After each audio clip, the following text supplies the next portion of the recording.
Om Shanti. The deep dive में आप सभी का स्वागत है। आज हम 19 जनवरी 2026 की मुरली के ज्ञान रत्नों में एक गहरी डुबकी लगाने वाले हैं। जो लोग पहली बार सुन रहे हैं उनके लिए बता दूं कि मुरली शिव बाबा द्वारा दिए गए दैनिक ज्ञान संदेश को कहते हैं। आज की मुरली एक बहुत ही मौलिक सवाल उठाती है। एक साधारण इंसान अपनी चेतना को, अपनी सोच को इतना ऊंचा कैसे उठाए कि वो देवता बन जाए। आज हम इसी परिवर्तन की यात्रा के नक्शे को इस मुरली की रोशनी में समझने की कोशिश करेंगे। और देखिए, आज की मुरली का सार ही इस यात्रा का पहला कदम है। मीठे बच्चे, तुम्हें नशा रहना चाहिए कि हम ब्राह्मण सो देवता बनते हैं। हम ब्राह्मणों को ही बाप की श्रेष्ठ मत मिलती है। तो चलिए इसी नशे शब्द से शुरू करते हैं। ये शब्द थोड़ा कह सकते हैं चौंकाने वाला लग सकता है। इसका यहाँ क्या मतलब है? हाँ, ये शब्द बहुत दिलचस्प है और मुझे लगता है जानबूझकर इस्तेमाल किया गया है। दुनिया में नशा शब्द अक्सर नकारात्मक रूप से देखा जाता है, अहंकार का नशा या किसी पदार्थ का नशा।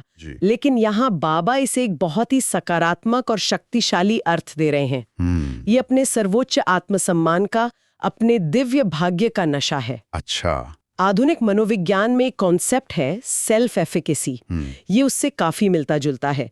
ये सिर्फ एक विश्वास नहीं है कि मैं ये कर सकता हूँ, बल्कि ये एक गहरी आंतरिक चेतना है कि मैं इसी काम के लिए बना हूँ। जैसे एक विद्यार्थी को पता होता है कि वो पढ़ के डॉक्टर बनेगा। बिल्कुल। जब उसे पक्का पता होता है तो उसकी चाल ढाल, उसके फैसले, सब कुछ उस लक्ष्य के अनुसार ढल जाते हैं। बाबा इसी निश्चितता के नशे की बात कर रहे हैं, ताकि कृष्णपुरी जा सकें। पर वो एक दूर का सपना है, एक अनिश्चित इंतजार। बिल्कुल, आपने बहुत सही पकड़ा। भक्ति में लक्ष्य बाहर है और भविष्य में है, हम वहां जाएंगे। लेकिन ज्ञान मार्ग में लक्ष्य भीतर है और वर्तमान में है, हम वो बन रहे हैं। ये एक पैसिव इंतजार और एक एक्टिव परिवर्तन का फंडामेंटल फर्क है। सही बात है। मुरली कहती है कि ये दुनिया अब पुरानी और थर्ड क्लास हो चुकी है और हमें इसे फर्स्ट क्लास बनाना है। ये जिम्मेदारी हमें दी गई है।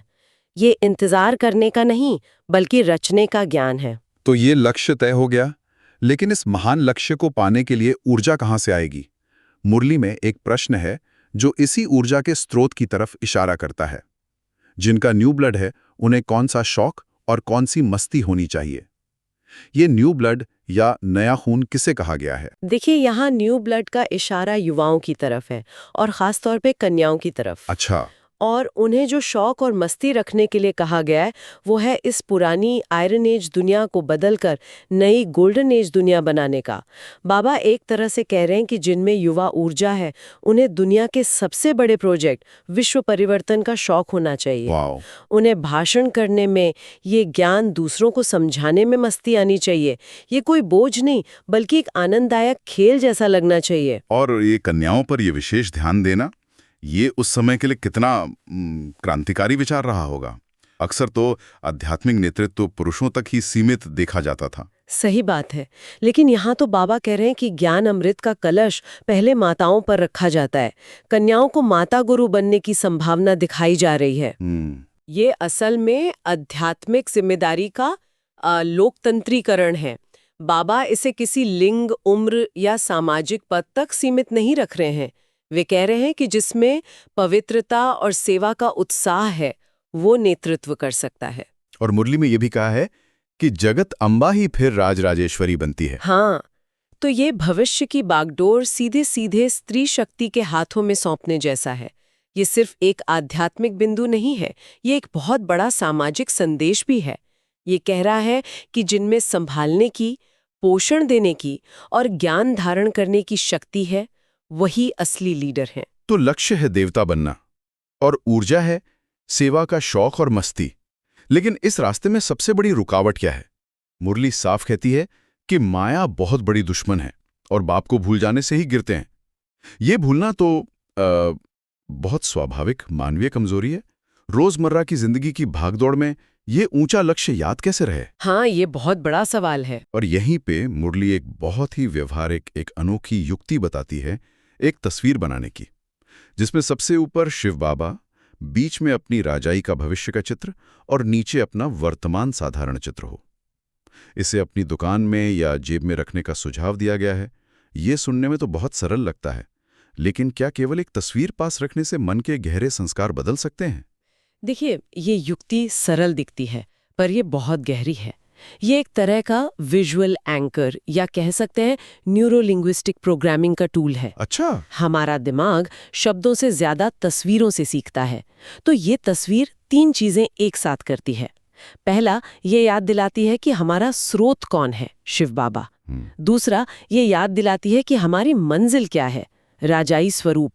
और तीसरा, ये हमें हमारी वर्तमान स्थिति का भी एहसास कराती है। मतलब पास्ट, प्रेजेंट और फ्यूचर को एक नजर में ले आती है। बिल्कुल। जब आप इसे बार बार देखते हैं तो ये आपके अवचेतन मन पर छप जाता है।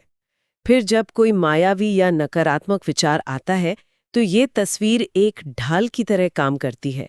ये तुरंत याद दिलाती है कि मैं इस छोटी मोटी बात के लिए नहीं बना हूं, मेरा लक्ष्य तो बहुत ऊंचा है। मतलब ये एक पर्सनल मोटिवेशनल पोस्टर की तरह है जिसे हम हमेशा अपने साथ रखते हैं। और मुरली में इसके उल्लंघन के परिणाम भी बहुत स्पष्ट बताए गए हैं। नारद का मिसाल दिया गया है। हाँ, कि जब उन्होंने लक्ष्मी से विवाह करने की इच्छा की तो आईने में उन्हें अपना बंदर का मुख दिखाई दिया। जी। ये नारद का मिसाल एक शक्तिशाली रूपक है। ये बाहरी आईने की बात नहीं है, यह अपनी अंतरात्मा के आईने की बात है। जब हम किसी विकार के वश होते हैं तो भले ही बाहर से हम कितने भी अच्छे दिखें, हमारी अपनी नजर में हमारी इज्जत गिर जाती है। हमें खुद अपना चेहरा बंदर जैसा, यानी अपनी मूल देवी प्रकृति से गिरा हुआ महसूस होता है। मुरली कहती है कि विकार में गिरने से स्वर्ग का पासपोर्ट खत्म हो जाता है और व्यक्ति की हार्ट फेल हो जाती है। हाँ, ये हार्ट अटैक नहीं, बल्कि आत्मसम्मान का, हिम्मत का फेल हो जाना है। वो व्यक्ति फिर खुद को उस ऊंचे लक्ष्य के लायक नहीं समझ पाता। ये शर्म और आत्मग्लानि की भावना जो है, ये एक तरह का आंतरिक सुरक्षा तंत्र है जो हमें गिरने से बचाने के लिए ही बना है। तो हमने लक्ष्य को समझा, उस तक पहुंचने में आने वाली रुकावटों और उनसे बचने के तरीकों को भी समझा। लेकिन ज्ञान सिर्फ समझने के लिए नहीं, जीवन में उतारने के लिए है। मुरली में आज की धारणा के लिए कौन से ठोस कदम सुझाए गए हैं? धारणा के लिए सार में 2 मुख्य बातें कही गई हैं। पहली, श्री शिशी बाबा की श्रेष्ठ मत पर चलकर स्वयं को श्रेष्ठ बनाना है और इसमें अपनी मनमत मिक्स नहीं करनी है। और दूसरी, अपनी हमजिन्स यानी अपने साथियों के कल्याण की युक्तियां रचनी है और एक दूसरे को सच्चा मान देना है, लंगड़ा मान नहीं। ये लंगड़ा मान शब्द का प्रयोग बहुत मार्मिक है। मैंने मुरली कई बार पढ़ी है, लेकिन इस शब्द पर रुककर सोचने से इसका गहरा अर्थ समझ आता है। इसका क्या अर्थ है? लंगड़ा मान यानी वो सम्मान जो किसी सहारे पर टिका हो, पद का, पैसे का, सुंदरता का, किसी काबिलियत का। जैसे वो सहारा हटता है, सम्मान भी खत्म हो जाता है। अच्छा, जैसे आज कोई प्रधानमंत्री है तो बहुत मान है, कल नहीं है तो कोई पूछता भी नहीं। बिल्कुल, ये लंगड़ा मान है। लेकिन बाबा कहते हैं सच्चा मान दो। सच्चा मान मतलब किसी व्यक्ति को उसके पद या भारी गुणों के लिए नहीं, बल्कि उसकी अविनाशी दैवी पहचान के लिए सम्मान देना। ये देखना कि ये भी मेरे जैसी एक श्रेष्ठ आत्मा है जो अपना पाठ बजा रही है। ये सम्मान स्थायी है, अनकंडीशनल है। और जब हम एक दूसरे को इस नज़र से देखते हैं तो स्वाभाविक रूप से कल्याण की भावना ही पैदा होगी, ईर्ष्या या प्रतिस्पर्धा की नहीं। ये धारणा का एक बहुत मजबूत आधार है। अब आते हैं आज के वरदान पर। वरदान है, हर संकल्प व कर्म में बाप के साथ का अनुभव करने वाले सहज योगी भव। सहज योगी, यहाँ सहज का क्या मतलब है? क्योंकि योग लगाना हमेशा सहज तो नहीं लगता। यह एक बहुत महत्वपूर्ण सवाल है। यहाँ सहज का मतलब आसान या बिना मेहनत के नहीं है। यहाँ सहज का मतलब है स्वाभाविक या नेचुरल। अच्छा। वरदान में इसकी बहुत सुंदर उपमा दी गई है। जैसे शरीर और आत्मा का साथ सहज है। जब तक जीवन है, आप उन्हें अलग करने की कोशिश भी नहीं कर सकते, वो साथ है ही। सही बात है। बाबा चाहते हैं कि बुद्धि से उनकी याद इतनी स्वाभाविक हो जाए जैसे आत्मा और शरीर का साथ। आपको याद करने के लिए मेहनत ना करनी पड़े, बल्कि भूलना असंभव हो जाए। वाह। जब यह स्थिति आ जाती है, तब आपका हर संकल्प और हर कर्म केवल आपका नहीं रहता, उसमें बाप का साथ जुड़ जाता है।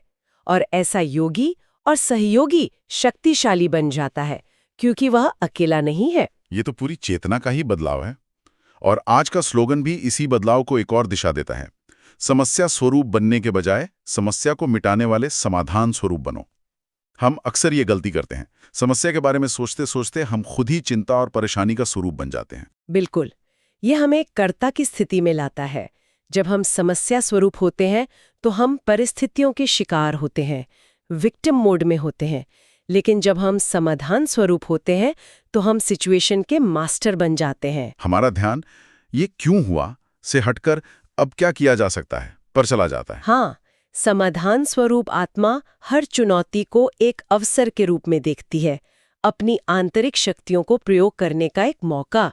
यह चेतना समस्याओं को आकर्षित नहीं करती, बल्कि उन्हें हल कर देती है। तो आज की हमारी इस चर्चा में हमने देवता बनने के ऊंचे लक्ष्य से लेकर याद को सहज और स्वाभाविक बनाने की मनोवैज्ञानिक युक्तियों और फिर धारणा, वरदान और स्लोगन के जरिए उसे जीवन में उतारने के प्रैक्टिकल तरीकों पर मंथन किया। और इन सब बातों के मूल में एक और गहरा इशारा है, जिसे मुरली में ट्रस्टी बनने के लिए कहा गया है। बाबा कहते हैं, जब अपने को गृहस्थी समझते हो तब गृहस्थी का जाल होता।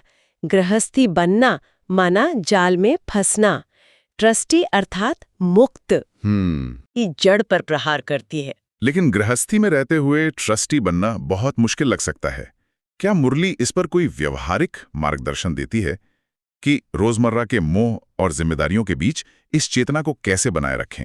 मार्गदर्शन बहुत सरल है पर गहरा है। ट्रस्टी का मतलब जिम्मेदारियों को छोड़ना नहीं, बल्कि उनके बोझ से मुक्त होना है।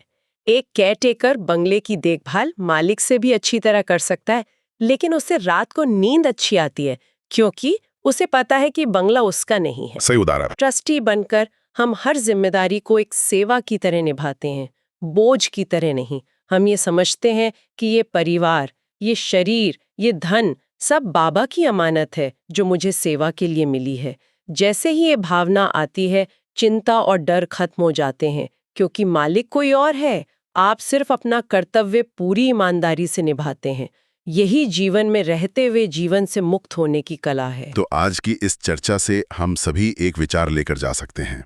वो कौन सा एक सूक्ष्म बंधन है, मेरेपन का कौन सा एक धागा है, चाहे वो किसी व्यक्ति से जुड़ा हो, किसी वस्तु से या अपने किसी आदत से, जिसे आज हम ट्रस्टी बनकर बाबा को सौंप सकते हैं, ताकि उस जीवन मुक्त स्थिति का एक पल के लिए ही सही अनुभव हो सके, जिसकी बात आज की मुरली में की गई है।